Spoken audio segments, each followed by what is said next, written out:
My name is Ryan Terry. I'm a product marketing manager at Proofpoint, and I'll be joined with my counterpart, Mark Guntrip, who is also a product marketing manager at Proofpoint. And we're going to talk a little bit about business email compromise, so that's BEC, the problem that it's creating, some of the different tactics that we see with BEC today. How do we fight back?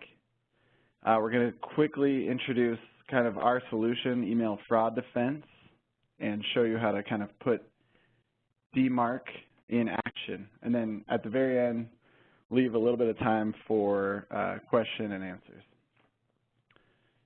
So before we begin, we thought it would be interesting to just level set to understand the problem that we're trying to solve here. What business email compromise is, what is the impact it's having on the business, and also to see how easy it is for us to become victims or our employees to become victims of these types of attacks.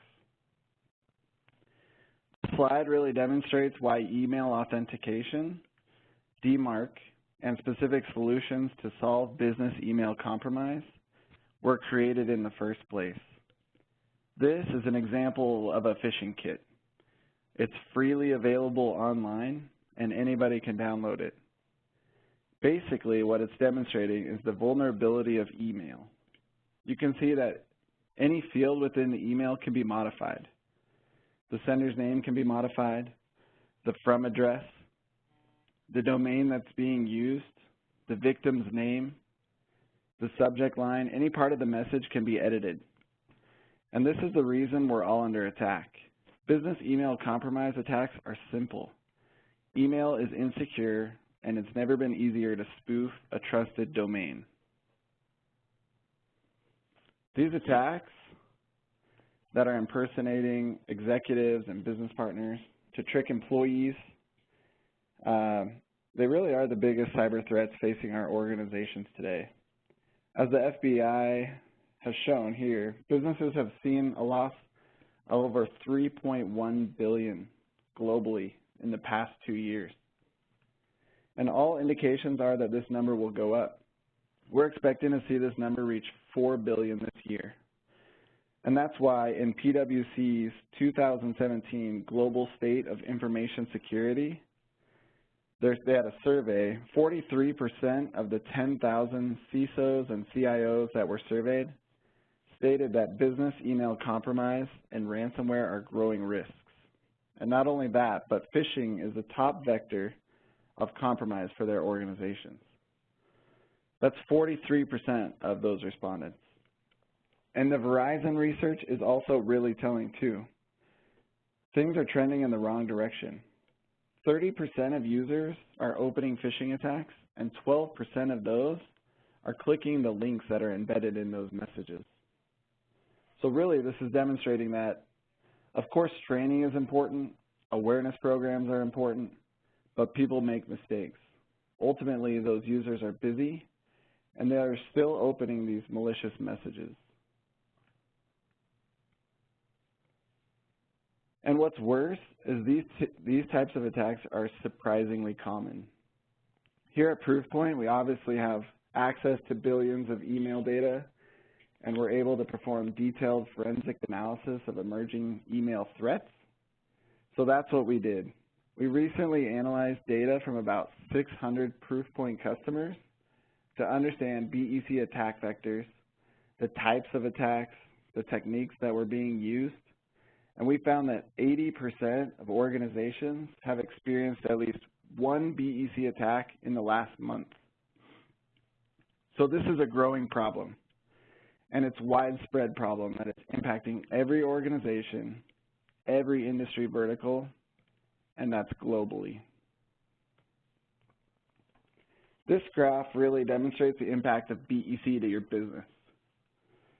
This is more than just a technology problem, but really is a business problem. Because not only are our users opening these emails, but they're interacting with criminals. They're interacting with them to expose employee information, HR data, and on top of that, it's impacting the bottom line of our businesses because they're transferring money. So over the past 2 years, you can see here, from about January of 2015 to about September, October of 2016, and there have been impacts of breaches since then.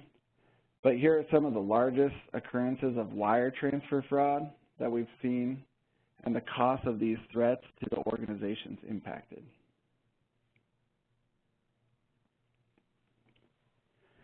Business email compromise, or BEC attacks, are common and have an impact on the bottom line. And because of this, they're very effective. They're very effective because they bypass legacy email gateways and filters. There are typically no payloads, so there's nothing for a gateway to analyze. There's no IP reputation. This is a new domain or a new sender that has not sent malicious content in the past. And that's why they're highly targeted as well. These criminals have done their research. They know who they're targeting within the organization. They're going on to LinkedIn and other social media profiles to analyze the organization within our businesses to really get to know who they are targeting. So they're typically bypassing these spam gateway rules. But we believe with the right technology, the vast majority of these businesses, the vast majority of this business email compromise attacks can be prevented. And that's what we intend to show you today.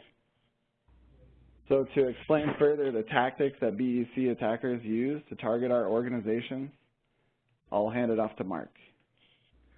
Thanks, Ryan. Hi, this is Mark here. So going through some of the BEC tactics that attackers use, I think it's fair to say, and Ryan's covered quite a bit of this already, that there are many ways that attackers try and impact victims, and what that ultimately means is that organizations and we in the security industry need to offer a solution that can address each one of those techniques. So if we look at the different techniques that we use or that are used by the attackers, we can see that there's really 4 main different tactics. And Ryan, you're going to have to control the slides for me, please. There's 4 different techniques that are used in terms of how attackers try and get to those victims. By far and away the biggest, you can all read, you can see the numbers on the top of the screen here, is reply to spoofing. So this is all around spoofing the domain of the company that you're trying to infiltrate, making it look like you're coming from inside the organization, making it look like you're somebody that's trusted, a trusted entity within that organization. So that's about 62%. And again, this is all based off of that data that Ryan mentioned, that we have the insight into those billions of emails a day flying around the world. The next step down, still over 2/3 of the attacks, is display name spoofing. So this is very, very different from the domain spoofing piece, because here you're just changing the visual cue to the recipient or the victim that says, I'm not going to spoof a domain, I'm not going to come up with an email address that looks like it's internal, I'm just going to make the name that you see when you receive an email from me look like it's the CEO. Very simple, very easy to do. Again, as Ryan showed you on that first slide with the tool, that basically if you have fingers and the ability to type, you can send this type of attack. The barrier to entry is very, very low. And then finally, down the bottom, getting kind of to the much, much smaller in terms of volume, but not small in terms of danger necessarily, or impact, I should say, is using a lookalike domain. So the example here where you replace an S with a number 5 in the word trusted.com. So this is something that it can be difficult for an organization to control, because this is just any other domain. It just happens to look a bit like yours. And so you really have to know what to do, what you're looking for, how to protect against this attack if you're going to be able to be successful. And then finally, the smallest, but probably the hardest to detect for any organization out there, is business partner spoofing. So this is an email that looks like it comes from one of your legitimate business partners. So they're spoofing, but it's not of your domain, it's not of your company, it's of somebody that you do business with. And then that email comes in and says, you know what, we've changed our banking details. When you pay us, can you put us in this account instead? And of course, you send that to the right person at the right time, and they might fall for that. They might not look beyond the thin veneer of what's in that email, and they'll do what you say.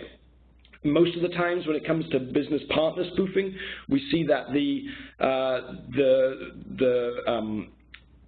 event, the threat, only comes to light when the partner that has been spoofed complains that they haven't been paid or checks where the payment is, because that's when bells start ringing, and that's when you can find out that there was actually a threat in there. So let's take a look at a couple of these in detail, just so you can really see the difference between them. So here we're looking at the reply to spoofing. So the first one I covered was domain spoofing. That really is you're spoofing the domain, you're looking like you're coming from internal. But in reply to spoofing, here you see that it looks like the person that's emailed you is rob@yourcompany.com. As the victim looks at this email, that's what they see, that's what they expect to see baked into Outlook or whatever email client they use. But if you look behind the scenes, it's actually just coming from a Gmail account. So there's nothing special in here other than just changing that display name, making this the reply to spoof. So what this means is that if the victim is not paying attention, they could actually carry out a whole conversation with rob@gmail.com, believing they're speaking to someone inside the organization. And this can get to various levels of complexity in terms of what the attacker's trying to do, but they will imitate that the person they're trying to spoof to try and get that victim to do what they want to do. And then moving on to look at the business partner spoofing. This is, again, it's spoofing a domain. If you looked at the reply to address, it would be that address. It would be a supplier.com domain that this is coming from.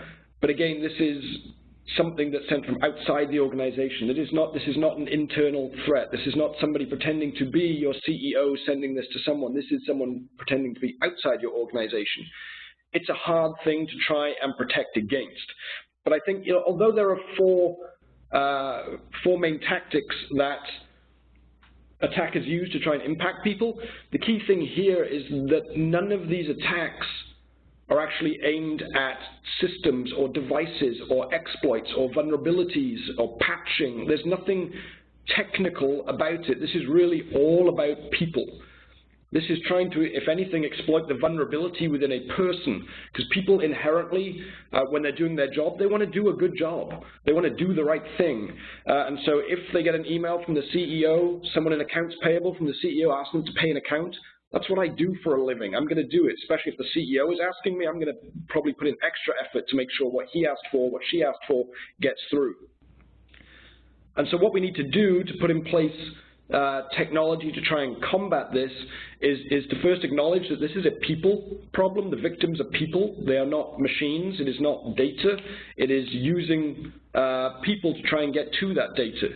Because, you could, as an attacker, I could come up with this horrifically complex piece of malware that's going to get inside the organization. It's going to move laterally and look for things. It's going to dig into files. And you could do all that, but that's really, really hard. That's going to take a long time. That's a big lift. You could just email someone and ask them if they'll send you the information. Ask them if they'll wire you money. Ask them if they'll send you tax information. Because that's really easy, and it actually has a high probability of being successful if they don't have the right tools in place. So, a very long-winded way of saying we need to fight back. We need to put in defenses that aren't necessarily what we've been doing for the last 5 years. We've got to do something a little bit differently. And one of the things in our toolkit to fight back against these attacks is authentication. Now, authentication isn't necessarily anything new, anything shiny, but it's something that can be really, really effective. And as you go back through the years, there's been a few attempts at trying to put in successful email authentication. Here's a couple of the examples with SPF and with DKIM. So with SPF on the left-hand side of this, this is really all about defining and identifying the sender of an email. Who is sending it? Where are they? Are they authorized to send it? So it's very much around the location and nothing to do with the content or anything within the email.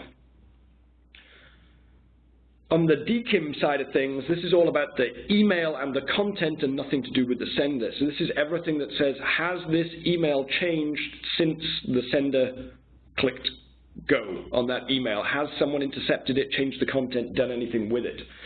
And by trying on these two sides of the coin with the sender and the content, the goal was to try and make email authentication, email delivery more secure by implementing authentication.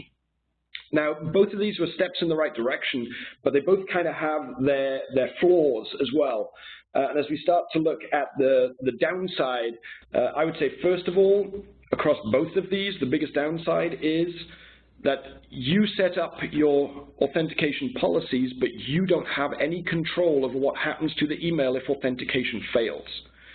So you can say that this is good and everything else is bad, but if it fails, there's nothing that says, if it fails, do this. So you don't have that level of control. And then digging into each one of these on the SPF side of things, it really means that if an email gets sent from the original recipient, everything's good. If someone forwards an email, sends it on to someone else, SPF by definition is going to fail because that's leaving an IP address or location that is probably not on that list of authorized senders. So it's limited in its ability to control that, and SPF failures could be quite high. And it also only protects against real, honest-to-goodness domain spoofing and nothing that says, I'm going to change some of the headers in the background. So it's limited, and then it's further limited again. It's a great start, and we'll go on to the next steps as we go through this session, but it's a good start. As we start to look at DKIM and looking at the downsides of that, it's again good for looking at the content, but really nothing about who's it coming from. So if you had somebody that could sign a DKIM email that maybe is mimicking some of your criteria, some of your signatures, then there's no way to tell that apart from someone inside or outside the organization. So again, the scope of what you're looking at is very small. And so as we take the next step on, SPF and DKIM were great. They have some issues. And as we move to the next slide, we'll see that the next logical step, and this is kind of where we are today, is with DMARC. So DMARC really takes the best of both worlds as it relates to SPF and DKIM, and adds that one piece that was missing to both. It adds visibility and it adds control. So with DMARC, you get, and we'll step through this process of how you can do this and what it can mean for your business, but you get complete insight into everything that's going on, not just inside your organization and emails coming into you, but every email out in the world that claims to come from your domain. So that's every email that's being sent by anybody going to anyone that it claims to come from your domain. That's great visibility. That lets you see everyone that's sending on your behalf. It lets you figure out who is sending, claiming to be you, but is not authorized to do so. And so with that insight, with that visibility, you can start to put together a policy that says what we should do. It gives you control over the policy. So it says, again, that failing of SPF, it says, if my policy fails, what should I do with the email?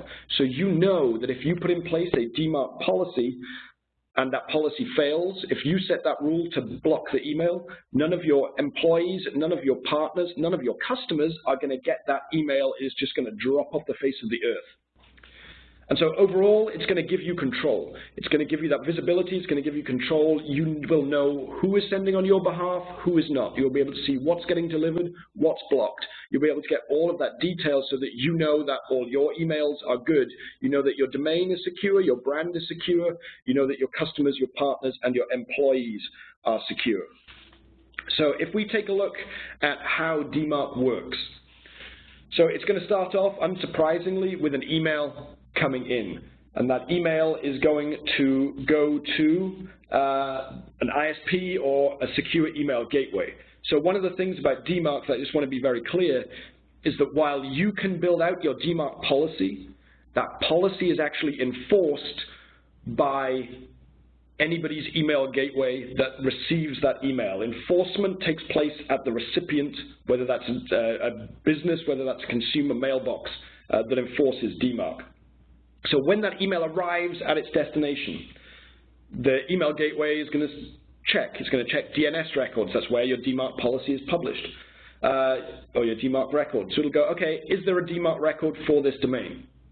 If the answer is no, there's no DMARC policy, then it's just going to continue as normal. It's going to deliver it. It's going to run it through its filters. It's going to send it to the intended recipient of that email. If there is a DMARC policy in place, that's when they go, okay, I've got it. I've got the policy. Does this message pass that policy? If it does pass authentication, it goes, this is DMARC verified, awesome, I'm just going to deliver it. Again, you get complete visibility into all of this. So it's going to deliver, it's going to go through the filters. If it does not pass authentication, that's when what you choose as the action comes in place. And there's three options within DMARC, within your DMARC policy. The first is to do nothing. Deliver that email, put it in the inbox. Just tell me about it. The second is to quarantine it. So don't deliver it to the inbox, but leave it at the recipient's location so maybe they can get to it later. The third, which is, and the goal of DMARC is to get to, is to put it in a block mode. So that means that if it fails DMARC, it's not going to get delivered, it's not going to be in a quarantine, it's just going to disappear. But all of this comes with that visibility back to you. So after you put in place your policy, you can see what's working, what's not. If you need to edit that policy, then you can do that. But all of this really sets the stage for organizations to start to take back control over their email and what's being delivered and what's not. But again, and I know I'm repeating myself here, it's the visibility and the control of policy at the recipient's location that gives that back to your organization. And so with that, I'm going to hand it back to Ryan, who's going to go through email fraud defense, which is how we can help organizations such as yourselves get in the game with DMARC and build that policy. Great. Thanks, Mark. So I'd like to introduce email fraud defense.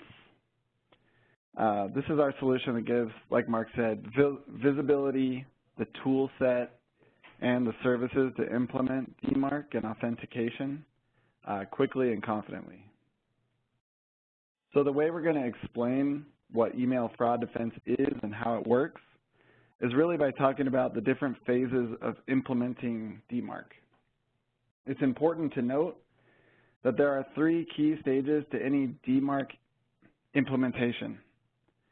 There's the identify phase, which you see here. There's also the fix phase and the block phase. The identify phase is all about identifying all of our legitimate mail streams. What is the good email that is actually coming from my domain? To do that, we need to have a list of the domains that our organization owns and the legitimate IPs that we know at this point are sending from our domains.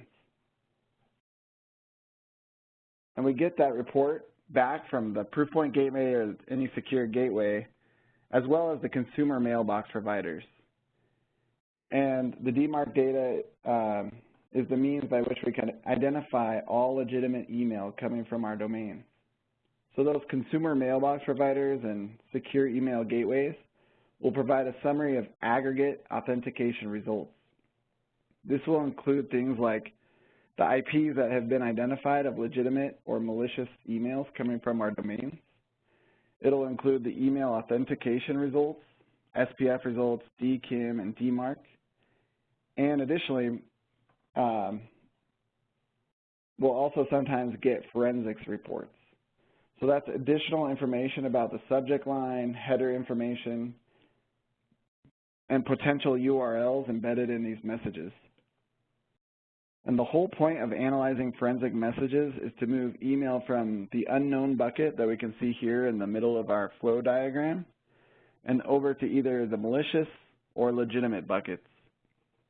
So by looking at the header information, by looking at URLs, by looking at subject lines, we can determine if it's legitimate or not. However, Not all providers share forensic messages, and that makes it difficult to identify these unknown mail streams. So we need additional forensic messages to identify the mail streams to determine whether it's coming from the organization, whether it's coming from third parties that we work with, or whether it's coming from criminals that are maliciously spoofing our domains. With email fraud defense, you get that additional proprietary information. You get insight to know whether the message is legitimate or malicious. And within the identify phase, again, it's important to note that it can be difficult to decipher what DMARC data is telling us, because we get from email gateways and what we get from consumer mailbox providers are raw XML reports. It's literally lines of text, and it's difficult to determine what are the IPs are, whether they're passing or failing authentication, who the third parties are that we're sending on our behalf, all within these XML reports. And that's why we recommend using email fraud defense, because you can render those reports from ISPs in your gateway to highlight all the authentication failures. In this example, you can see on the screen, you see different host names, you see different IPs, you can see whether they're passing or failing SPF and DKIM, and ultimately whether they're passing DMARC authentication. And then again, you see additional forensic messages, which you can drill down into and get insight exactly what that mail stream is.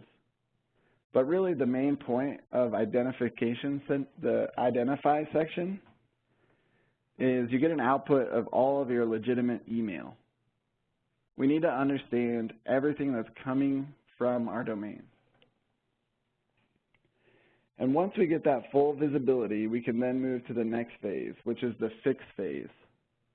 The fix phase is tuning up our legitimate mail streams to ensure DMARC is passing authentication, to ensure that SPF and DKIM are passing along all of our legitimate email. We want to ensure that all mail streams are passing authentication so we can ultimately move to the DMARC reject policy and block cyber criminals from using our domains. That's that diagram that Mark was showing earlier. Now this fix phase is critical to get right. It's critical to get right because we don't want to block any legitimate messages. For example, our marketing teams typically will work with third parties to send emails to our customers. We might have some SaaS vendors like Salesforce that we use internally. They'll be sending emails to organizations for our employees. So we need that full visibility, but we also need to make sure that we're tuning up authentication of all of our third parties and legitimate email so we're not interrupting the business units in our organizations. That's why email expertise is critical here. It's important to get this right. And we recommend using email fraud defense managed service because we understand the email ecosystem. We know all the third parties. We understand the limitations of those third parties. For example, we know that Experian Marketing Services, one of the marketing providers out there, they typically send marketing emails from different IPs that don't authenticate. So you need to understand the limitations of Experian Marketing Services. We know Salesforce will sometimes incorrectly sign with DKIM, and they'll have multiple issues with the different header from and domains that they're using. So again, you need to understand the limitations of all of your third parties you're working with. And email fraud defense can guide you through that process and fix any of those issues that we can identify. And finally, the third phase is the block phase. So after DNS requests, after working with your third parties, after you've written internal policies, you're now ready to implement a DMARC reject policy. You're ready to block all the bad email from your domains. And this is when authentication is done the right way. When all your legitimate traffic is authenticating, you can then set that DMARC policy to reject. And what this does is it instructs all gateways, all consumer mailbox providers, any receiver that is validating DMARC to block emails that fail authentication. And by extension, what you're doing is blocking those phishing attacks, those business email compromise attacks that we talked about earlier, before they get to the inboxes of your customers, your partners, and your employees. So we're blocking those, the 2/3 of those business email compromise attacks that we discussed earlier that have no payload, but are spoofing our brands to enter into that inbox. So what does this actually look like? We thought we'd include an example here of an organization that's implemented DMARC. They've gotten to the reject policy, that third step that Mark showed you in that diagram. And I think what we see here, the blue bars that show all of the phishing activity on one of their domains. So criminals are sending emails, they're getting delivered because the organization hasn't implemented DMARC, they're not at reject. But once they flip to reject on their domain, we can see after 2 weeks the criminals tried, right? But they keep sending those emails, but soon realize nobody's responding to those emails. Nobody's clicking on the links. That's because those emails aren't getting to the inbox. They're getting rejected outright. And we can see after 2 weeks, they give up. They can see there's no point to sending emails from the domain because now the domain is protected with DMARC. They've worked to implement authentication and are protecting their customers and employees. And I think this quote really summarizes the fact that DMARC works. This is ICANN, and in 2014, they unfortunately had a spear phishing attack. Some credentials were lost. Obviously, somebody clicked on a link, put in their details, and it led to a data breach. But they realized after analyzing the attack that the phishing email coming into the organization was spoofing one of the executives. It was using an ICANN domain to trick the employees. So evidently here, if they had implemented DMARC, that email wouldn't have landed in the inbox in the first place. So it really demonstrates that a large volume of these attacks are spoofing domains. They're spoofing trusted identities. And we need to work to claim back ownership and control of our identities. However, it is important to note that DMARC does not protect against business email compromise that attack things like display name spoofing or lookalike spoofing because we don't own those domains. We don't own those display names. We can't protect an @gmail.com domain, for example. And that's why you really need to use a multi-layered approach to solve the BEC or the Business Email Compromise Challenge. For example, we can use the Impostor classifier included in the Proofpoint email protection gateway to detect things like display name spoofing, lookalike domains, and use those anti-spoofing rules as well in our secure gateways. And now we're seeing an upswing actually in the number of organizations that are implementing DMARC. So it really started with the financial services, of course, because they send a lot of email to their customers. They want to make sure that bank account details aren't compromised. But similarly, we want to make sure that the employees aren't getting any phishing emails to expose internal data of those banks or financial institutions or wire any money to criminals. But we're seeing that shift. We're seeing different verticals, different sizes of organizations, different regions around the globe implement DMARC to protect their employees and customers. So we really need to make sure we implement authentication right away. And with that, I'll hand over to Mark to walk us through the next steps. Thanks, Ryan. So to bring this home in conclusion, so we've spent quite a while today. We've spent the last 35 minutes or so talking about BEC attacks, talking about our email fraud defense and how DMARC authentication can help in stopping these attacks, in making sure that your businesses are secure, your employees, your partners, your customers. But as Ryan just mentioned, and as I mentioned earlier on, that's kind of one part of the puzzle. It's a really important piece of the puzzle, but if we want to block against all of those different attack tactics that I laid out with the 4 different attacks, then we need to put in place a layered approach to stopping those attacks. This has to start really with policy. You could look at this both ways. You could look at this as internal policy. You could look at this as email policy. When you start to put in place a policy, then obviously policies are normally static, defined by an administrator or by a management team, and then implemented in with the solution. So this can be a really good first step in terms of getting rid of business email compromise, kind of those easy attacks to wipe out.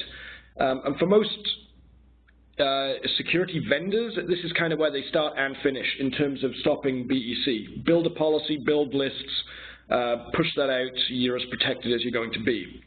But at Proof Point, we believe that if we can do things, if we can develop products, if we can extend our capabilities to make our customers more secure, then that's absolutely what we should do. And that's why we have moved to implement and to integrate email authentication into our email security solution. For all of the reasons we've just spoke about for the last half an hour. The reason that this is available as a service is because rolling out DMARC, rolling out email authentication, can be difficult. It can be complicated, especially the bigger organization you get, the more domains you have that are sending email. That's a bigger pile of wires you need to unravel to figure out who's sending what, who are they, why, and are they legitimate. And so with email authentication as part of, well, email fraud defense offering that service, we are basically here to hold the hand of our customers as we go through to help them get that policy up and running, get it set to reject so that they can be more secure. Again, this isn't necessarily a silver bullet. This is a problem it's a huge problem. That's why we need to have different things that we do to stop the different tactics. And then finally, something that Ryan alluded to in terms of our dynamic classification of business email compromise attacks. So this is really digging into that email body, into the headers, into the envelopes, into the guts of what's getting sent, to look for things that can give us indicators that this is an imposter or a business email compromise attack. This is all about having a deep understanding of email, and you can't do this unless you're a leader in that marketplace. And the one other thing that when we went through and we said, you know, you can stop 2/3 of the BEC attacks, so looking at those domain name spoof attacks with authentication, the other thing we've seen is that just because attackers can't use the most popular method, it doesn't mean they stop altogether. It means they try other techniques. So they might start domain name, they go, oh, that's not working, there's a DMARC policy. Okay, I'll switch to display name spoofing. I'll do something different to try and impact those customers or those organizations. And so that's where this layered approach comes in. We can get rid of 2/3 of it with authentication, but we need other layers to stop those other ways of getting in. And then finally, the kind of the insurance policy that would go with this would be our data loss capabilities, where we have built-in identifiers for common BEC targets, data targets such as W2s. And so as we look at how this fits together as part of our advanced email security solution, you can really see the different components that are in here. So we have protection on that inbound data flow to stop those BEC attacks from hitting employees. So this is email protection that's putting in place that dynamic classification, that's putting in place that policy to stop those threats coming in, trying to go for domain name spoofing or other variations of that to get money out of your organization. And then with that, in terms of looking at complete control or complete protection on the inbound, to look at targeted attack protection. They're not only sandboxes, malware, attachments, and URLs, but is also going to offer detailed threat forensics and threat intelligence and insight into those threats. And we're adding BEC campaigns to that viewpoint. So in a single pane of glass, you'll be able to see all of the attacks that are coming in, what they mean, who's carrying them out, what sort of information they normally try and gather, so you get all of that insight so that you can make yourself more secure. In the middle here, kind of the sandwich, the glue in this sandwich, in the middle is email fraud defense. That's what we spent most of the time going through today. All about that authentication, all about visibility, all about control and stopping those domain spoofing attacks. And then finally, I mentioned that outbound piece on information protection with encryption, with DLP, to make sure that your sensitive data, your employees' data, does not get out into the hands of anyone that's trying to trick your employees. So that's our solution as a whole. We do a lot to protect employees, but you probably heard me say it a few times today as we went through EFD in terms of employees, in terms of partners, in terms of customers, because again, to repeat myself, we believe we can do more to help protect our customers, so their organizations and people who work with them, and that's where EFD and authentication comes in, to expand that bubble of security out to the people you work with, the people that are your customers. So what if you're sat somewhere around the world staring at your computer and you think that's an awesome idea, I think I should do that? Well, first of all, I'm very happy if you would think that, but there's really five steps to getting up and running and getting EFD going for you and your organization. And this is really all about that step one that we spoke about, or that Ryan spoke about, which is about getting visibility, because that's when you start to see what's going on. That's when you start to see, how should I fix this? So step one is to get in touch, and we will more than happily set you up with a free evaluation so that you can get that visibility. As we move through, how is that going to work? We're basically going to generate a DMARC record for you. So again, no skin in the game from you. We will give you that DMARC record. We will build that for you. We'll build it out to your specification. All you need to do is then publish that to your DNS records. So when you put that out with your DNS records, you're going to start collecting data. You're going to start seeing what's going on around the world, all those emails coming from your domain. And then we kind of sit and we wait.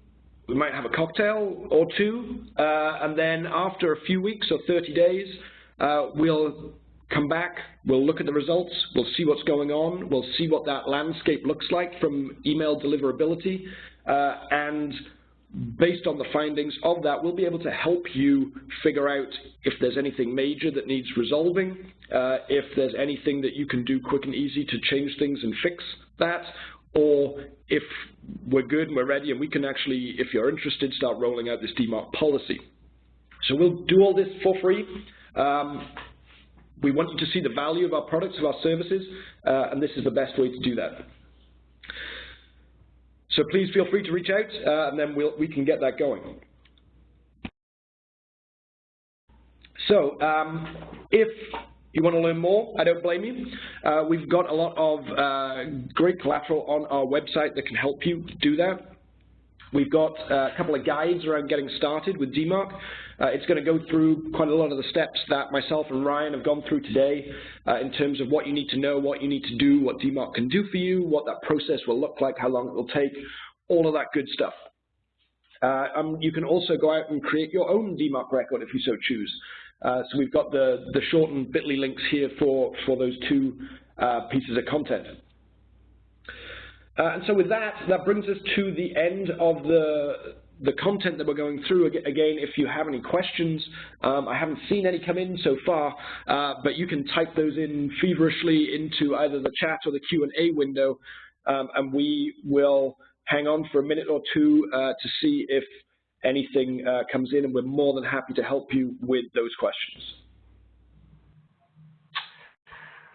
Great stuff today, Mark and Ryan. I think while we're waiting for any questions, just a few things before we close. I really appreciate the presentation today. I think really highlights how important email security is. We've seen some very, very, very clever phishing emails and tactics targeting some of our clients. So naturally, it's an area you always have to stay on top of.